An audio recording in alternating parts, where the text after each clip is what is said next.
প্ৰতিবেদনৰ পাতনিতে চাওক দিনটোৰ কেইখনমান বিশেষ ছবি।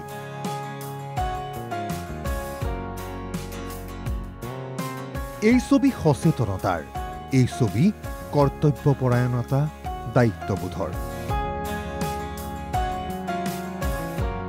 ৰাজ্যত অন্ত পৰিল তৃতীয় তথা অন্তিম পৰ্যায়ৰ ভোটগ্ৰহণ প্ৰক্ৰিয়া। দলে বলে ৰাইজে দিলে ভোট। ইভিএমত বন্দী হ'ল জনতাৰ ৰায়। ফলাফল আহি পাব 4 জুনত।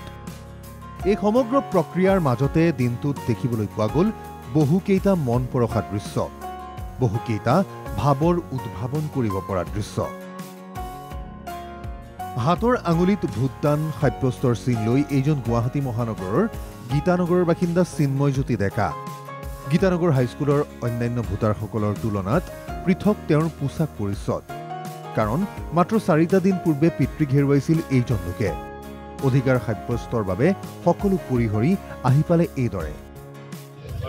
মোৰ দেউতা ঢুকাইছে, মাই ভোট মাই ৰাইটছ বুলি কথা এটা আছে। মই প্ৰত্যেককে এইটোৱে কওঁ যে আপোনালোকে ভোট দিয়ক, আমাৰ গণতন্ত্ৰৰ এইটো এটা ডাঙৰ অধিকাৰ আৰু প্ৰত্যেকে ভোটটো দিব লাগে। গতিকে মই এইটো ইমান এয়া বাতি মই তাৰপিছতো আহিছোঁ প্ৰত্যেককে এটা এইটো আপোনালোকৰ মাধ্যমত মই এইটোৱে ভাল পাওঁ সামাজিক মাধ্যমত যে আপোনালোকে এই মানুহখিনি এই গুণখিনি সেয়া দিব লাগে, প্ৰত্যেকে দেখুৱাই দিয়ক যে এনেকৈ প্ৰত্যেকে ভোটটো দিয়ক আৰু সততাৰে সেয়া কৰক।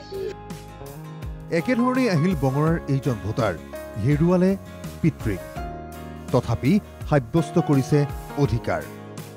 সম্পন্ন 4টা সমষ্টিৰ ভোটদান প্ৰক্ৰিয়াত দেখিবলৈ পোৱা গ'ল একাধিক বৰ্ষীয়ান ভোটাৰ। এয়া অভয়পুৰীৰ শতায়ুগৰকা আইতা হৰিপ্ৰিয়া বৰুৱা নামৰ 104 বছৰীয়া আইতাগৰাকীয়ে এইদৰে চামিল হ'ল ভোটদান পৰ্বত। দীৰ্ঘদিনে বাহিৰৰ মানুহক নেদেখা আইতাৰ মনত উলাহ। ভাল লাগছে মানুহ দেখা নাপাওঁ, ঘৰত থাকোঁ, বাহিৰতে ওলাব নাপাওঁ। প্ৰতিকূল বতৰকো নেওচি ভোট দিবলৈ আহিছে এইজন লোক। দৃশ্য এয়া বৰপেটাৰ মন্দিয়া বিধানসভা সমষ্টিৰ অন্তৰ্গত গৰলা হাইস্কুল আদৰ্শ ভোটকেন্দ্ৰৰ। ভোটকেন্দ্ৰটিত বিভিন্ন বাধাকো নেওচি ভোট দিবলৈ অহা এই লোকজনে দেখুৱালে আন এক আদৰ্শ। এয়া বৰপেটা ৰোডৰ 130 নং ভোটকেন্দ্ৰ।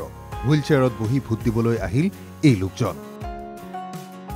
দাংকোলাকৈ CRPF জোৱানে আনিছে এইগৰাকী আইতাক। বয়স 90, আগ্ৰহ নিজ ভোটাধিকাৰ সাব্যস্ত কৰাৰ। নাতিৰ সহায়ত হুইলচেয়াৰত উঠি ভোটকেন্দ্ৰ পালেহি এইগৰাকী বঙাইগাঁৱৰ আইতা। হাতত লাখুটি লৈ মুখত অম্লান হাঁহি, ভোট দিবই। দৃশ্য এয়া মুকালমুৱাৰ কান্ধবাৰীৰ।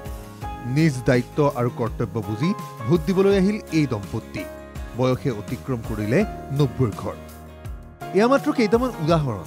জনচক্ষুৰ আঁৰত, কেমেৰাৰ আঁৰত বহু বয়োবৃদ্ধই সাব্যস্ত কৰিলে নিজ অধিকাৰ।